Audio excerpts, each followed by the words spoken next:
Well, what made you come to this session? Let's start from there. Any idea? I'm just continuing. Just continuing, just want to absorb, that's fine, that's great, right? I hope you're having a great day so far. How were the previous sessions? Good? Fine. So we'll go into a little, this will be an interesting conversation, and we'll keep it conversational, so feel free to interrupt me if you want to, if we'll talk about it. I have an agenda, I have slides, etc. I'm a consultant, never travels without his PowerPoint slides, right? So I always have that, but we will keep it open. As you see here, there's a big, blast of advanced. Forget that. I think this is all about, testing using AI, and how do you get better AI using testing. So that's really the conversation that we're talking about, right? So we're going to use AI for testing. You're seeing some of that now happening. Some of the sessions are talking about that. But is AI really safe, and how do you know that AI is reliable?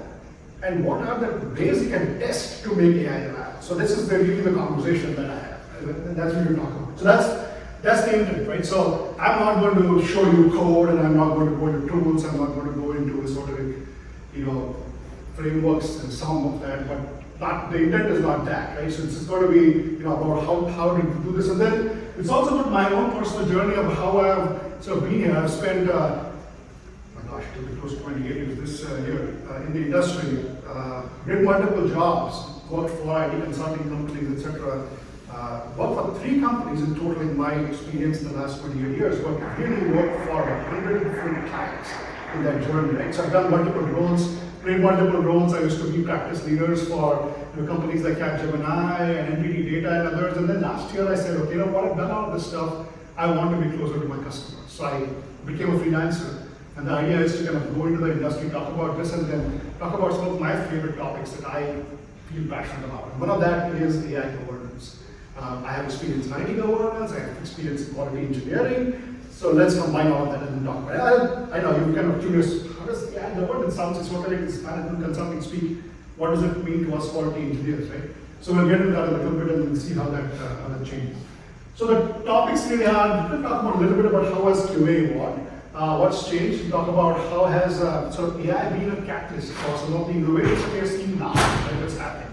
We also kind of try to see and shift gears as what's the dual impact of AI on quality engineering, which means really is it about just making testing and quality engineering more efficient, or what's more than that, right? What's sort of the other side of the coin? So we'll talk about that a little bit, some principles of a framework, and then we'll talk about case studies. I try to be efficient. And just warning, I like to talk, so I'll keep talking if you don't stop. If you have a question, please do, right? And that's really the idea.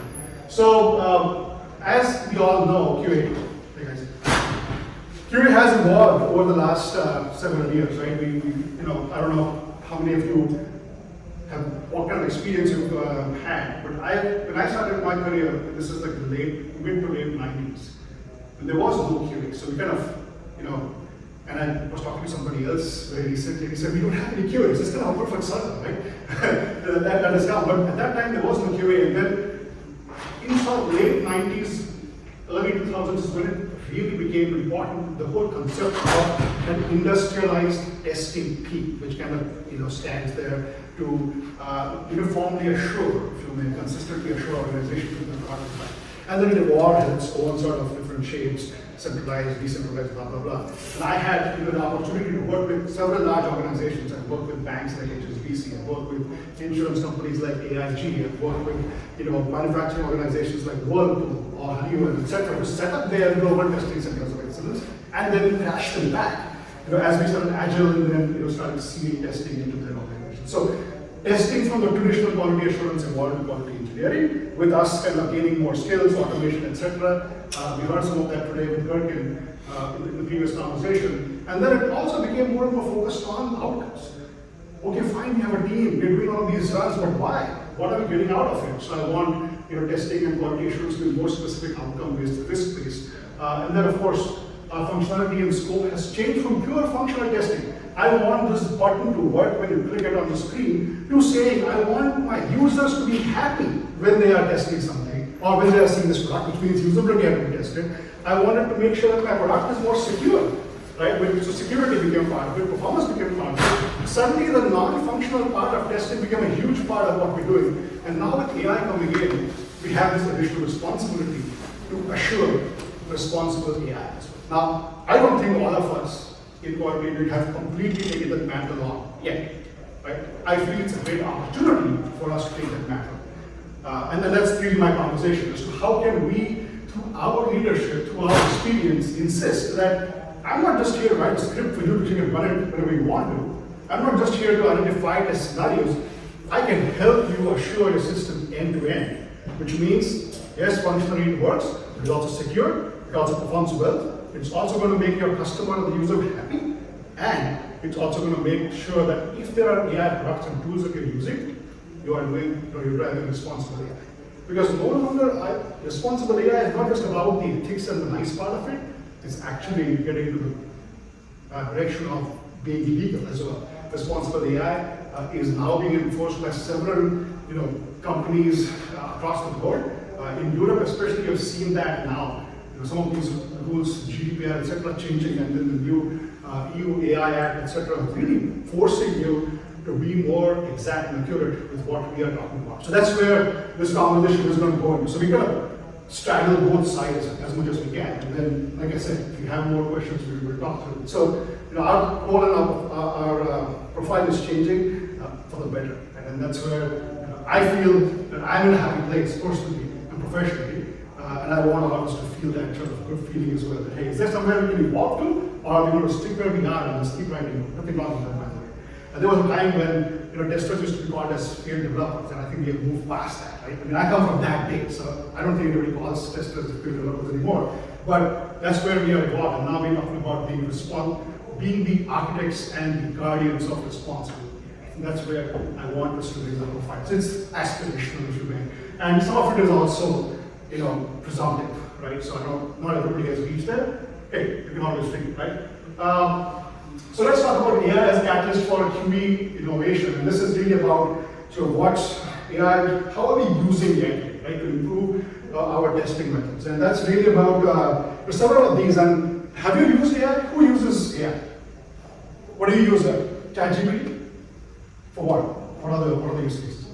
Multitude of use cases. Okay, so using it to generate test cases, you're using it to identify scenarios. Test data, code, use cases. Are you writing specific tools over ChatGPT to do it, or just going into the ChatGPT and just asking questions and prompts and then getting something? Based on my premise, I basically go and give a little context of what I'm Perfect. looking for. You have to give the right prompts. Perfect. Anything else? Sorry, please go ahead. You said you're using AI as well. Analytics. Analytics of the data I get, the data I get from. Is it the defect data or is it just anything the old test cases, the requirements? Awesome. Good. Anything else that you're using it for? So back in the day when today AI is, we use it all the time, it's a sexy term now, it's fashionable, right? 10 years ago when we started this journey, I was at NTT Data. NTT Data, I don't know if you know this company. It's a Japan-owned organization called Nippon Telegraph and Telecom Corporation, and it's based obviously in Tokyo. They've been buying and acquiring companies in the US. Today they're about the fifth largest IT company in the world, which is up in the ranks of the Capgemini's, the Cognizants, and the Accentures, if you may. But we were there, we were talking about what it takes to do. We got a grant from our, from our R&D center. NTT Data has to spend like $3 million a year just doing, R&D. So we actually used that to do some pretty cool things. At that time, it wasn't called AI. We used to really call it machine learning, a lot of it. And for the generative AI part of it, that we know of today, we used to call it as natural language processing. So we use natural language processing. We used to write all of these routines in, Python, etc. And we created those programs to actually help us be more efficient in our testing at that time, which is, using ML, just pure old regression analysis. But then we said, okay, can we do supervised learning and talk about how can we predict defects that will happen in the future, right? So it's not generative AI, but it's using predictive modeling and the data that we talked about earlier. And then we use natural language processing to go through our millions of lines of test cases that you would have for regression testing and say, we just run them automatically today. Are they really useful? And we talked about, making some of the redundant, identifying the redundancy, etc. And we got a lot of benefit from that. So it's not new. This is not something which we've just OpenAI has come up and made it easier for us to do stuff. But there has been this thing going on for a long time. And I think in quality engineering, we have also been absorbing that. So we talked to some of these scenarios, but then, there's a lot of work that happens and be upfront to understand requirements, right? I hope when I was hearing the earlier speaker talk about working, I thought he was talking about AI as well, that you don't need to write test cases anymore. You can actually use ChatGPT to write test cases for you. Right? Just give the requirements in and say, I want this, these are my personas that I need to be tested, these are the scenarios, these are the data elements, poof. 30 seconds it takes for you to write those test cases that would take, I don't know, 2 weeks. And then you can also write code. But then don't AI hallucinate? They do, right? But then you have to spend extra time. Yes, absolutely. Right, you have to spend extra time in verifying all those generated test cases. 100% agree. But at least you don't have to write from the scratch anymore, right? You have something. Yeah, you can do that. So there's a lot of that already available that you can do. You can also write code. And I think the code writing part of automation scripts is not as well used. Even those purported, test automation companies, if you ask Tyson or somebody else, they haven't got the code generation. They still, holding it back because they don't want to open it up for everyone, right? And they want to call it more of a low code, no code kind of automation package than anything else. But you can write good code. So if you are the old-fashioned, JUnit guys who kind of want to write code, ChatGPT can help you write code. So all of that has been there. But iterative quality is something which is extremely important for you to do it, so to just make this whole process efficient. And that's really sort of evolving all of these test cases, one by one, and then using these tools. And nothing has to be super expensive. It's not, that you have to invest millions of dollars in doing it. You can take simple test cases.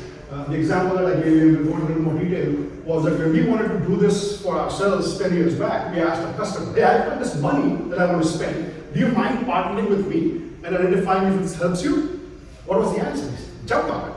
So we created something which actually was helpful for both organizations, and that, obviously they're doing business, etc. But that's how you do it. But again, you can use AI for improving your efficiency, right? In multiple. Any other use cases that come to your mind that you have heard of, others do, where AI is useful for improving testing and quality engineering? Sorry, any other use case, it's not a test, so don't worry.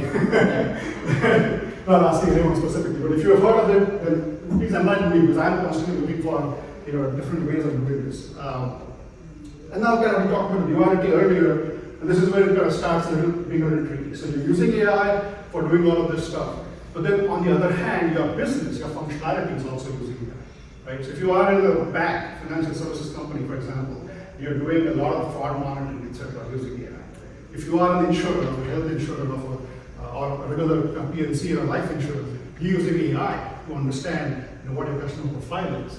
You're also using AI for claims processing and so on and so forth. So there's a lot of that AI being used. If you're in the corporate world, you're using AI for HR. Now, all of that you're using, as testers, you're not directly coming into touch with it, but that's happening on the other side. Some of it is being implemented by a third party, by a consulting company, by like a product owner. Some of it, you may be tasked with. You might be in actually a product company which is writing an AI-based product as well. So when that is happening, you have to make sure that your testing now cannot just be the same old paradigm of what you were doing earlier, right? I will get all my user scenarios, I'll document them, and I will test them. But there's a different way of doing it, a different approach for doing it, and that needs a different way of thinking. And that's the evolution, that's the leadership that I was speaking of earlier that we need to get to. So on one hand, you have innovation that's going on. On the other hand, what is more and more expected of us, of quality, is to show up and talk about governance.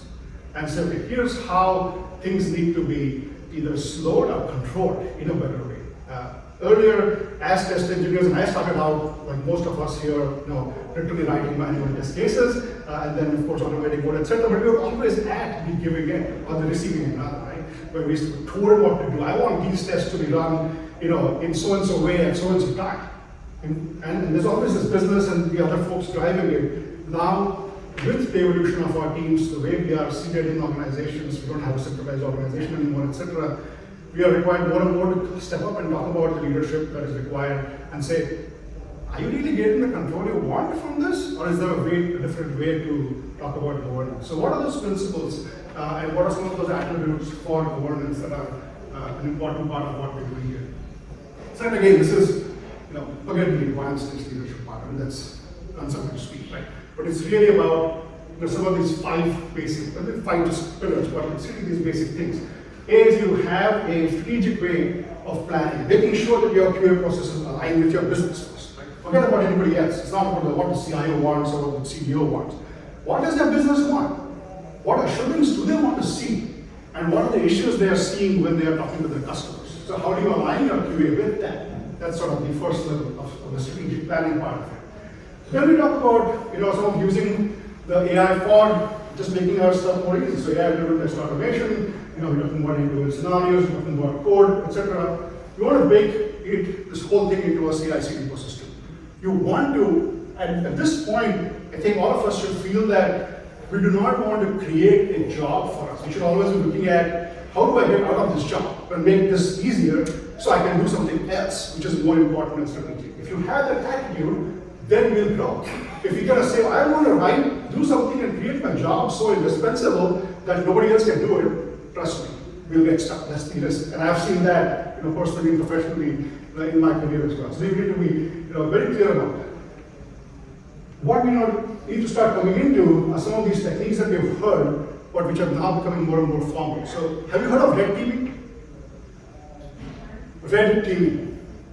So, red teaming, this actually came from red teams. Security testing? Yes, but it comes from both consulting, it comes from defense mostly. So, whenever there used to be like a big project, and if you are veterans or have worked in the army or defense, I have a few friends when I was doing my MBA here at UIUC who actually were veterans. They were part of a class. It was great to talk to them and kind of understand some of these things that were going on. Whenever a general or somebody draws up a plan for attack, for example, you have a team that comes in and criticizes that plan. And that's a red team. And this happens everywhere. This happens in consulting. This happens in journalism. Right? You would have seen that somewhere. Red team as a concept is well understood, that you have a group that essentially has the mindset to break the strategy and the plan. And when they come in, they will challenge you and do this, right? And that's, being mostly on the outskirts from a business standpoint, we are seeing with AI governance, the red teaming part is now coming more and more. Microsoft and other organizations have this, formalized as a part of what we do. And some of the things that we talk about are adversarial testing, data poisoning simulation. So this is not purely security, it's not purely performance, it's not purely functional testing either.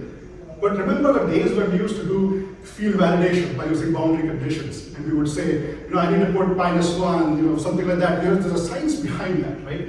And we used to use that science and that method, if you may, from traditional manufacturing techniques to come up with. Now with our risks changing and the systems that we are testing, changing so rapidly, we're talking about how do we test those systems. So data poisoning, have you heard of data poisoning? Right? So data poisoning is basically deliberately seeding your data with the wrong stuff. So when you ask a question from AI, you will get the wrong result. Right? That happens more than we know. Right? It's happened in social media, etc. But it happens. You start seeking into our stuff as well. Prompt engineering attacks is another example where you can actually seed it with, it's almost like SQL injection, but you can actually start seeding the AI itself with the wrong ideas to do it, etc. So this is all of this stuff, these are different scenarios that we will learn, we have to learn as we advance and start talking about testing AI. So remember what we have done so far? We talked about using AI for testing, traditional, right? Now we're talking about AI, testing AI itself, right? And testing AI is not a robot sitting there kind of trying to, AI is code that we use every day now more and more, but a lot of that code is obfuscated. Remember in the old days when we used to do black box testing and white box testing? What was white box testing? You would run the debug, and the debug would walk through the code, and you could actually draw the entire data flow or the algorithm on the board in the flowchart. Can you do that with AI? No way. There is no way. There is no traceability, right? They want to bring in transparency and traceability and regulation, but that's also been an uphill task.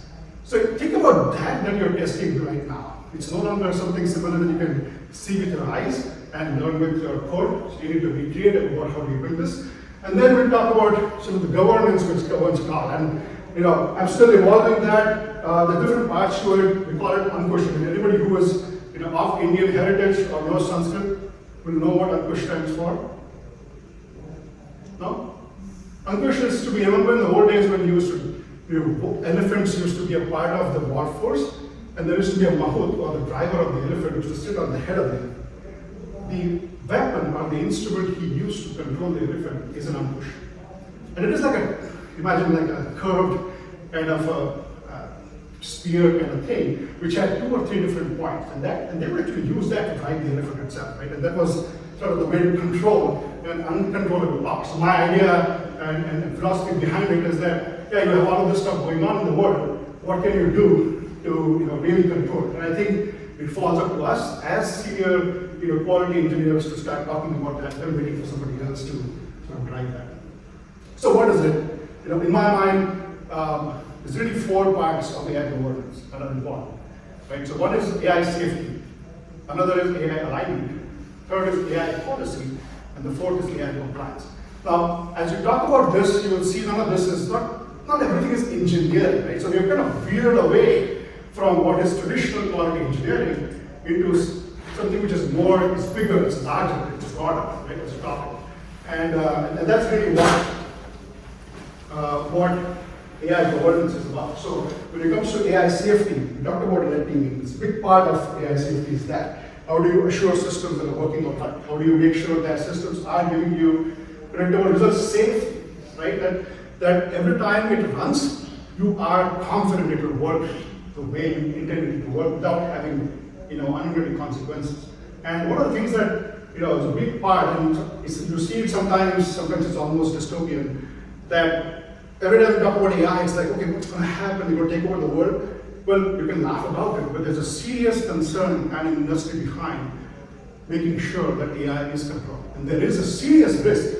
It is no longer 1 in a zillion to kind of say that AI can be catastrophic. That risk has come down, right? Or gone up in a way. The whole ratio has come down. It's more like 1 in a million, or more than 1 in 10,000. And that actually, as you can see it more and more as the AI models start getting more and more powerful. Right? We talked about some of this risk, prompt engineering, etc., that can be hacked into. We're relying on this. We saw something happen very recently. Have you heard of CrowdStrike? Right? CrowdStrike happened a few days back, a few months back, and it is not, called an AI attack. But if you see the product that they use, which is it's called Falcon sensor that was installed on our PCs, is actually, they call it as an AI native product. And that product and that software, that tool, actually calls constantly the server, and they download heuristic patterns, etc., that are the latest risks, and that's the way they control and make sure that the firewall is safe. Fantastic product, but it is an AI product that was done. I don't know what they didn't do from a testing standpoint. It brought down the entire world in a matter of hours. Now, it's incredible to see in today's age, well, I don't know, it's because of the election season, etc., that we've completely lost track of what happened. It was just 3 or 4 months ago. I mean, flights stopped flying. And Delta Airlines crashed like nothing else because they couldn't get the computers up and running. Imagine that single thing, 90 million computers were affected because of a simple bug. And that was not even a functional bug. It was because they uploaded or sent a packet of data that they sent several times a day, which was not tested. Now, was it truly not tested, or did AI tell not to test this? Right? And are we sure there's nothing sinister behind it, or is it just a trap? Once upon a time, something happens, right? You cost $300, but who cares? Well, that's the thing we need to solve for as well. As conscientious quality engineers, we need to think about what would happen in the worst case and plan for it. That's really, again, another step about leadership that I'm talking about in this context here. So that's safety. Alignment is to do more with, once you have AI, for example, we were implementing an HR product somewhere, and it had some AI-based heuristics around. We will use AI to review resumes. Again, it's not called AI. We use a software that will review these resumes and tell us if they are, and use the shortlist.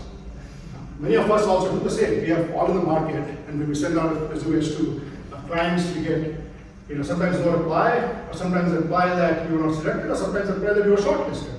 Guess what? 9 times out of 10 that is done by a software, not by somebody physically screening your resume. Right? Now, did you know that in Illinois, it is now a crime for companies to use AI for screening job candidates? So there are laws like that happening within the US and outside the US. So you need to make sure that that is also a business constraint on us to test for. No longer just, does it work? I put an resume there, click the button, and it'll give me a result, yeah or nay. Well, is the result right?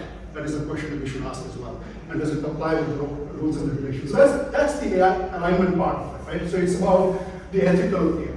I mean, and it's not just the law, it's also about, does it unfairly screen genders? Does it unfairly screen for, and mind you, none of this will be prevalent in the specifications. None of this is something you can write and see in the code. You can't just open up and say, somewhere they said, gender equals to F, don't call this person, right? That's not what is written there. The only way you can test for it is by trying it 10 times or 100 times and then seeing, am I seeing a pattern? And that's the way you will see if the AI is biased. And the bias of the AI is a big part of what is alignment. And then we come to policy and compliance. It's really not so much about doing that, but really being aware of it. Like I said, there are so many laws coming up. US, unfortunately, is one of those few or many countries really that don't have a federal law for AI. Right? UK has it. Europe has one law that they've created. US wants to do more gradually, but they also want to give more freedom. There's a big argument about the bigger companies like Chat, OpenAI, and Anthropic, and others wanting Facebook and others wanting more control. They have been jockeying, for kind of having control or not having control, right? So that's a different field, but knowing what those policies are, because they are our business requirements going forward for AIs. That's where the rules and the laws will be written, the standards, etc. NIST is developing a standard for AI that will be used to upgrade and so on. So that's part of the policy. And of course, compliance is about making sure that we compliant. Now, this goes again, as I said, it's always a debate. A true quality engineer, can we do UAT? Most of us would say, oh no, I don't do UAT. UAT is for users. I am the guy or the gal that writes the code and does the functional and the integration and the data stuff, right?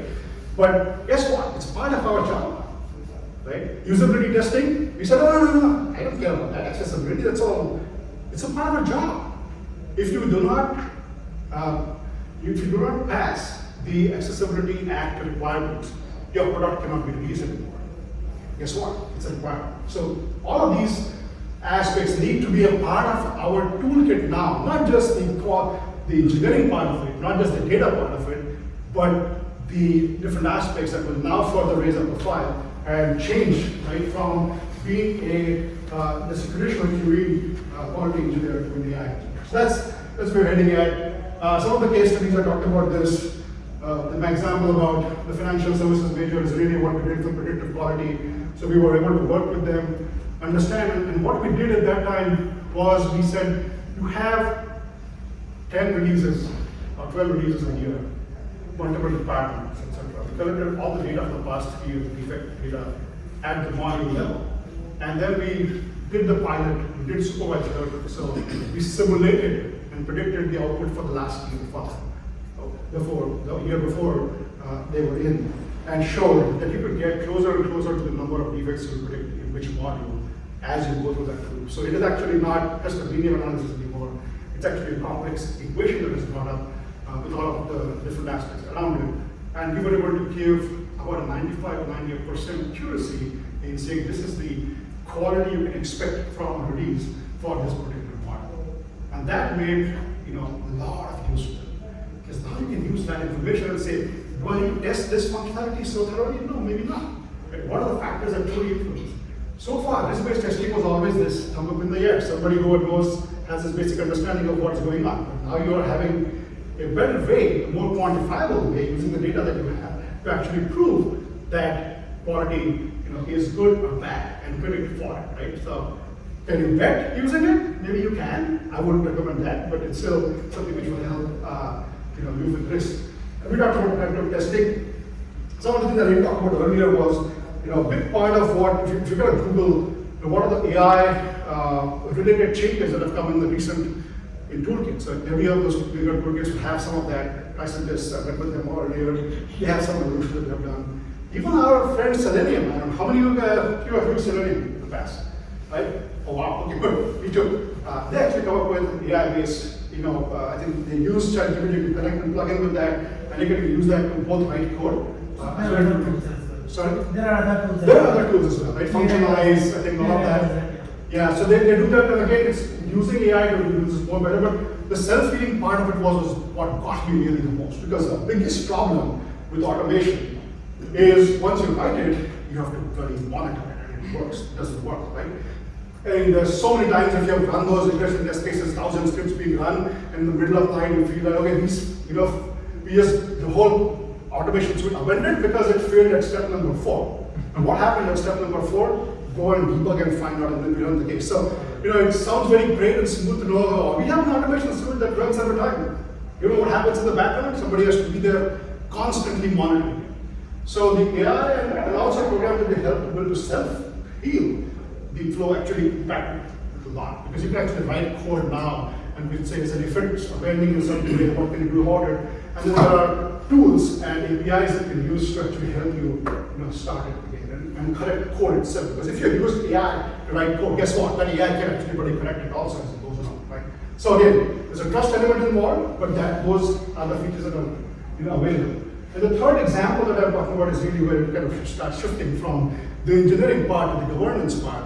We talked about building, a framework, a tool set for a professional services company that were doing some call center work, etc., to actually help come up with, because they're using some AI software for making some decisions, and we help them come up with a framework that allowed them to be aligned with that. So AI governance kind of starts from there, right? Strategy around it, you have AI governance boards, etc., but then the execution of that, there are some tools available like Predo and so on and so forth. You can do some of that, but it's really about getting them sort of implemented and then making sure that you are doing some of these things. We talked about bias detection, compliance audits, etc. So that's the example of what I did in the past.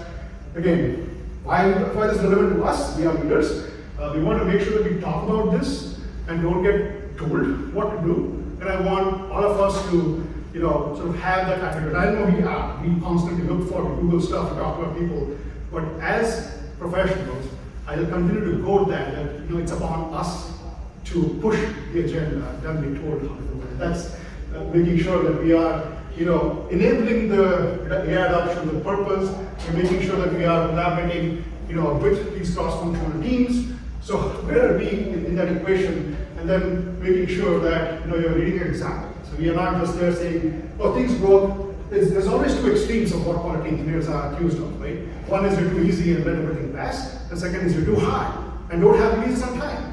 Well, how can you be part of the conversation and allow that stigma to go away, not by saying that it's not my job, but by enabling some of those things more effectively. Right? I'm giving the 5-minute question. That's really what it is. I mean, we'll keep the 5 minutes for question and answer. So, sure.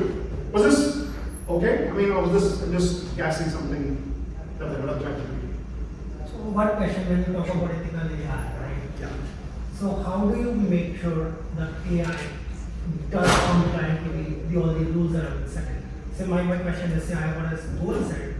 How do you make sure that there is only one path that I want my AI to take? Yeah. But there are in reality there are multiple ways in which I can reach that goal. Yeah. So how do you make sure that that compliance is being met? Fantastic question. Thank you. So have you heard of RAG? Mm-hmm. So RAG is retrieval augmentation generation, right? So you can, and RAG tools are actually sitting on top of your LLMs. LLMs stand for large language models, right? Large language models is where the brain of the AI is. This is where all the data is compressed, and then it kind of has a processor which is always processing 8 billion parameters, 500 million parameters, right? Billion rather. RAG is a set of guardrails you can define, right? Have you used Copilot, Microsoft Copilot? You know what is the LLM behind Microsoft Copilot? It's ChatGPT. But Copilot is so simple, it doesn't answer many questions. If you ask it about, hey, give me the, latest on what are the films or something like that, if it's not compliant with the policy, it will not answer that question because those have been set. So Copilot is a RAG. So to answer your question, you can actually build RAGs in your AI to allow you to get there. So that's a simple use case where, I understand your example Yeah. of Copilot. So in my context, there is only a very limited scope where I'm only looking for coding answers. Yeah. But in reality, when you talk about AI in general, Yeah. the scope is vast. Yeah. And it is leaps and bounds beyond your understanding. So is it really possible to contain the thinking of AI Yeah, with respect to where you want the AI, what you want the AI to do. absolutely. So there are, like I said, the parameters you can set. You can only say answer the questions only at this time. Right? There are some ways you can easily parameterize it. There are some status flags depending on the RAG that you're using, the system that you're using. So it's not, it doesn't have to be too complex. And we can get into an engineering conversation around it, more than happy to talk to you about it. But it can be done. The second way it can be done easily, more easily, is training on ChatGPT. So if you're using ChatGPT, if you're using the professional version, it allows you to create your own GPT. Right? If you create your own GPT in there, then you can set it up, sync it with all of the information you wanted to talk about. So your manuals, your standards, etc. And then ask it not to deviate from it. And prompt is like, it's like a chat prompts are like an obedient or disobedient dog. Sort of. But I have a dog, and sometimes you just keep telling them what to do, right? To make them listen to you. And I'm glad I didn't use my children as examples of many dogs, but applies both ways. But you can actually tell them. You have to repeat it, over time. Right. In continuation, the same thing. So you know there's something called as prompt injections. Yeah. Where you can basically within your prompt you can inject one more prompt, Yeah. which can basically alter the Yeah. way your AI performs. I don't know if you have heard about this. There is this company called Gandalf, Yeah. Lakera, right? Yeah. So where they have this exercise. I mean, if you guys want to try it, give it a time where you Yeah. have to basically Yeah. let the AI know it's passive. It's right? kind of a learn, So taking every stage you pass, Yeah. I mean, the kind of prompting gets difficult, and then you have to use multiple different injections. Exactly. To get it. But that is possible, Yeah. right? At this point, that is possible. Absolutely. You can use, even though they are trained Yeah. not to reveal the password, you can still inject certain prompts. They have that let those controls away. open, Right. yes. So yeah, that's where I was coming from, because I have been part of that, seen it. Awesome. So yeah, so You that's can use some of that as well, but again, it depends. Gandalf is controlled by somebody else. right. Whether your LLMs and your company LLMs are part of that or not is a question. So you can create your own environment. It's not hard, but it's expensive. I was just Googling, if I want to install LLM on my home computer, I need a $50,000 computer to install. Do you even Llama, that's just Llama 3, Right, right? So, So do you eventually see people going the Llama route where you can have your own local Completely. GPT and then train data? you know how many downloads Llama has had in the last? I've done it myself. Yeah, but it's like 3 million downloads a month Mm. on an average. And that's Llama downloads. So it's happening, right? Alright, any other questions? Alright, so I'll leave my contact information. If you want to talk to me, talk to me. I'm here in Chicago. If you guys are based here locally, I'm based here. I live in Arlington Heights, which is 30-40 miles from here. I work in downtown Chicago 3-4 times a week. So if you want to grab lunch, have dinner, shoot around, more than happy to engage at any point in time. So that's me. Hope this was useful. If you have any feedback, please let me know.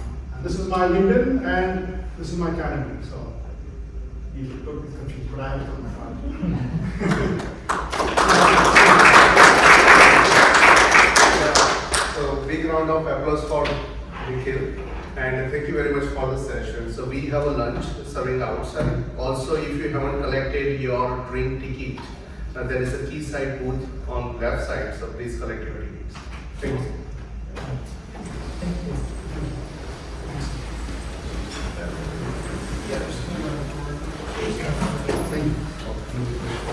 Yeah, appreciate that. Hey, what's up, man? We just see if I just got everything in there.